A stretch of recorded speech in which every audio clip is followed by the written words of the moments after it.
श्री शिवाय नमस्तुभ्यम हर हर महादेव। स्वागत है दोस्तों। आप सभी लोग जानते होंगे कि 2024 साल की पहली जो अष्टमी है वो 4 जनवरी 2024 को पड़ने वाली है। अब दोस्तों पहली अष्टमी है तो इसमें कौन सी बड़ी बात है। तो दोस्तों हम आपको बता दें कि जब साल की पहली अष्टमी होती है तो भाई उसका बहुत ही बड़ा और विशेष महत्व होता है और उस दिन किए गए उपाय का आपको फल भी बहुत ही जल्दी मिलता है और पूरे साल भर आपको उसका फल भी मिलता रहता है भगवान के आशीर्वाद से। और दोस्तों इस बार का इस जो पहला दिन रहा है वो सोमवार का दिन ही रहा है, तो सीधी सी बात ये होती है कि पूरे साल भर हमें भगवान शिव जी की कृपा प्राप्त होती रहेगी। पर दोस्तों उसी के बाद में साल की पहली अष्टमी भी आने वाली है जो कि 4 जनवरी 2024 के दिन पड़ने वाली है। अब दोस्तों इस दिन आप लोग ऐसे कौन से उपाय कर सकते हैं जिन उपायों को करने से आपका 2024 साल पूरा बदल सकता है। वही उपाय हम आपको आज की इस वीडियो में बताने वाले हैं। दोस्तों अष्टमी का दिन भगवान शिव जी और माता पार्वती जी के लिए बहुत ही ज्यादा विशेष होता है। को प्रसन्न करने वाले व्यक्ति के जीवन से सारी दुख और समस्याएं भी दूर हो जाती है। तो सबसे पहले हम जिस उपाय के बारे में बात करेंगे वो है दोस्तों यहाँ पर 5 खनीर के फूल वाला उपाय। अब दोस्तों 5 फूल वाले उपाय में क्या होता है कि ये वाला जो उपाय है ये हमारे जीवन से दुख और समस्याओं को दूर करता है, हमारी सारी मनोकामनाओं को भी पूर्ण करता है, साथ ही में भगवान शिव जी तक हमारे मन की बात भी पहुंचाता है। तो अब इस उपाय में क्या करना रहता है, कैसे होता है वो आप समझिए। देखिए इस उपाय को आपको इस दिन वाली अष्टमी ये 2024 साल की पहली अष्टमी जो कि गुरुवार के दिन पड़ रही है, 4 जनवरी 2024 के दिन पड़ रही है, उस दिन आप लोगों को ये वाला उपाय करना है। तो सबसे पहले हम लोग समझते हैं कि 5 कनेर के फूल वाले में उपाय में आपको करना क्या रहता है। तो सीधी सी बात है कि इस उपाय में आपको कनेर के फूल लेकर आना पड़ेंगे। कनेर के फूल पीले कलर के होते हैं जो कि आपको बहुत ही आसानी से कनेर के पेड़ में जरूर मिल जाएंगे। तो करना क्या है दोस्तों, 5 कनेर के फूल आप लोगों को लेकर आने हैं। 5 से ज्यादा भी ले सकते हो पर उपाय के लिए तो 5 कलर के फूल बहुत हो। तो आपको करना क्या है, 5 कनेर के फूल आप लोगों को लेकर आने हैं। कहाँ से लेकर आओगे, पेड़ से तोड़कर लाओगे क्योंकि ये बिकने नहीं आते हैं। तो 5 कनेर के फूल लाने के बाद आप इस साल की पहली अष्टमी के दिन सुबह सुबह आप जाना भगवान शिव जी के मंदिर में। 1 लोटा जल या पूजन की जो सामग्री लेकर जाना चाहो वो लेकर जा सकते हो, कोई दिक्कत नहीं है। तो आपको करना क्या है कि अपनी पहले पूजन अर्चना करने के बाद आपने वह 5 कनेर के फूल लेकर शिव जी के पास में बैठ जाना। 5 कनेर के फूल लेकर शिव जी के पास में बैठने के बाद आपको फूलों को 5 अलग अलग स्थानों पर चढ़ाना है जो कि शिव जी के शिवलिंग के ऊपर ही रहेंगे।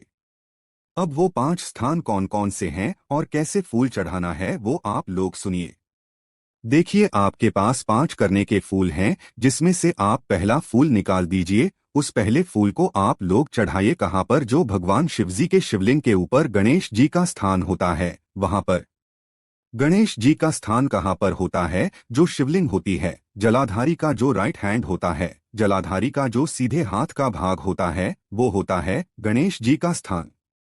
तो उस स्थान पर पहला अपना कन्हैया का फूल समर्पित कर उसके बाद में दूसरे फूल की बात करें तो दूसरा फूल जो आप समर्पित करेंगे वो कार्तिक जी वाले स्थान पर समर्पित करेंगे, मतलब जलाधारी के लेफ्ट भाग में उल्टे हाथ पर दूसरा फूल आपने समर्पित कर दिया। अब तीसरे फूल की अगर हम लोग बात करें तो तीसरा फूल बिल्कुल जलाधारी के बिल्कुल बीचों बीच में यहाँ पर समर्पित होगा। तीसरा फूल बिल्कुल बीचों बीच में समर्पित करने के बाद जो खिला हुआ भाग है वो शिवलिंग की तरफ होना चाहिए, इस बात का ध्यान रखना। तीसरा फूल इस जलाधारी के ऊपर माता अशोक सुंदर जी वाले स्थान पर समर्पित करने के बाद आप जो अपना चौथा फूल चढ़ाओगे वो शिवलिंग की जो जलाधारी होती है, जलाधारी कटीय भाग होता है जो शिवलिंग का या माता जगदम्बा जी का जो हस्तकमल रहता है वहां पर आपको चढ़ाना है चौथा फूल। 5वां फूल जो आप चढ़ाओगे वो चढ़ाओगे सीधा शिवजी के शिवलिंग के ऊपर। शिवलिंग के ऊपर 5वां फूल चढ़ाने के बाद आप जो भी आपकी मनोकामना हो वो भगवान शिव जी से एक बार बोल देना और अपनी जो भी मनोकामना हो वो एक बार भगवान शिव जी से बोलकर अनुरोध जरूर कर लेना, आपकी मनोकामना बहुत ही जल्द पूर्ण जरूर हो जाएगी। उसके बाद में दोस्तों बात करते हैं अगले उपाय के बारे में। अब दोस्तों जो अगला उपाय हम आपको बताने जा रहे हैं, ये उपाय अगर अष्टमी के दिन कर लिया तो भाई साल की पहली अष्टमी से ही आपके घर परिवार से कर्जा उतरना चालू हो जाएगा।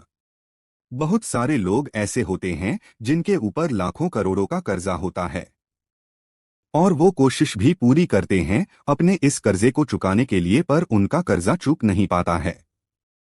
अब वो कर्जा किसी भी कारण से हो जाता है, पर हमें जो है कर्जे को चुकाने के लिए ये वाला उपाय साल की पहली अष्टमी के दिन जरूर करना चाहिए। अब कर्जे को चुकाने के लिए कौन से उपाय है वो सुनिए। देखिए, सबसे पहले इस उपाय को करने के लिए आप लोगों के घर के कोई भी बड़का पेड़ होना चाहिए। बड़का पेड़ मतलब जो वटवृक्ष होता है ना, वटवृक्ष वो होना चाहिए। अपने घर के आसपास जहां भी वट का वृक्ष हो तो उसके लिए आपको क्या करना है, उस उपाय में सबसे पहले आपको एक लौंग लेना है और एक दीपक तैयार करना है। जो दीपक आप लोग लेंगे आटे का या मिट्टी का जो मिल जाए, उसके अंदर गोल बाती रखकर शुद्ध देसी गाय का घी आप लोग डाल लेंगे। ये चीजें डालने के बाद आप लोगों का दीपक तैयार हो जाएगा। अब जाना उस बड़ के पेड़ के नीचे, और बड़ के पेड़ के नीचे जाने के बाद सबसे पहले वहां पर बैठकर दीपक जलाना। बटकेश्वर महादेव के नाम से दीपक जलाकर बटकेश्वर महादेव के नाम से ही उस दीपक को बड़ के पेड़ के नीचे रख देना। बड़ के पेड़ के नीचे रखने के बाद जो है आप लोग अपना वह एक लौंग का भोग बटकेश्वर महादेव के नाम से ही जो है उसी बड़ के पेड़ के नीचे आप लोग लगा देना। और भगवान से एक बार प्रार्थना कर लेना कि हे भगवान, आप जो भी मतलब हमारी जो भी मनोकामना हो आप उसे पूर्ण जरूर करना, और हमारे ऊपर जितना भी कर्जा है आप उसे दूर करने की कृपा भी जरूर करना।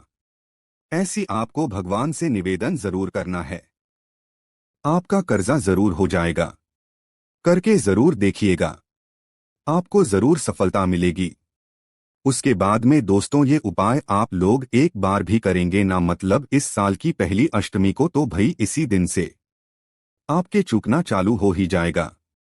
उसके बाद में दोस्तों बात करें अगर अगले उपाय के बारे में, तो दोस्तों वो एक ऐसा उपाय है जिस उपाय को करने से आपको इस साल की पहली अष्टमी के दिन से ही आपके रोग और बीमारी में सुधार होने को मिल जाएगा।